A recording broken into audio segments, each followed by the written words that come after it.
ناظرین، آپ دیکھ رہے ہیں ہمارا چینل علم کی بہار اور میں ہوں آپ کا ہوسٹ علی۔ ناظرین، ایک انصاری کے پاس ایک بکری تھی۔ اس نے اس کا سر کاٹ کر اپنے گھر والوں سے کہا، اس گوشت کا ایک حصہ بھون لو، شاید آج رات رسول خدا ہمارے گھر کو اپنے قدم مبارک سے منور کریں۔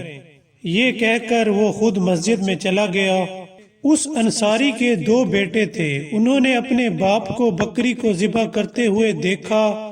ان میں سے ایک نے دوسرے بھائی سے کہا، آؤ میں تمہیں ذبح کرتا ہوں۔ ہاتھ میں چاقو لیا اور بھائی کا گلا پکڑ کر کاٹ دیا۔ جب ماں نے یہ منظر دیکھا تو چیخنے لگی۔ جس بھائی نے بھائی کا گلا کاٹا تھا وہ ڈر کر جیسے ہی بھاگا، اس کا پیر کسی چیز میں لگا جس کی وجہ سے وہ زمین پر گرا اور مر گیا۔ ماں نے ان دو بچوں کو چھپا دیا اور بکری کو بھون کر کھانا تیار کیا۔ ماں نے ان دو بچوں کو اس لیے چھپا دیا تاکہ پیغمبر کی خدمت میں کوئی رکاوٹ پیش نہ آئے۔ ناظرین، جس وقت پیغمبر اکرم انصاری کے گھر میں تشریف لائے تو جبرائیل امین نازل ہوئے اور کہنے لگے، اے اللہ کے رسول، اس انصاری سے کہو کہ اپنے دونوں بیٹوں کو لے آئے۔ رسول خدا نے انصاری سے فرمایا، اپنے دونوں بچوں کو لے آؤ۔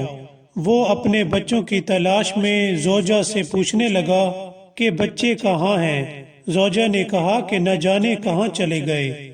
انصاری رسول پاک کے پاس آیا اور بتایا کہ بچے پتہ نہیں کہاں چلے گئے۔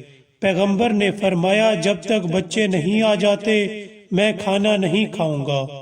انصاری دوبارہ زوجہ کے پاس گیا اور بچوں کے بارے میں دوبارہ دریافت کیا۔ تب زوجہ نے اسے سارا واقعہ سنایا۔ انصاری دونوں بچوں کا جنازہ لے کر پیغمبر اکرم کی خدمت میں حاضر ہوا۔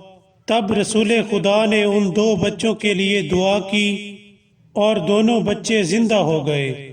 ناظرین، اس واقعے سے ہمیں سبق ملتا ہے کہ جیسے اس عورت نے رسول خدا کی محبت میں اپنے دونوں بچوں کی لاشوں کو چھپا دیا تاکہ ان کی خدمت میں کوئی رکاوٹ نہ آئے، اگر ہم بھی ایسی محبت رسول خدا سے کریں تو بعید نہیں کہ ایسے معجزے ہماری زندگی میں بھی رونما ہوں۔ ناظرین، اگر آپ کو ہماری ویڈیو پسند آئی ہو تو سبسکرائب کرنا مت بھولیے گا۔ Thank you.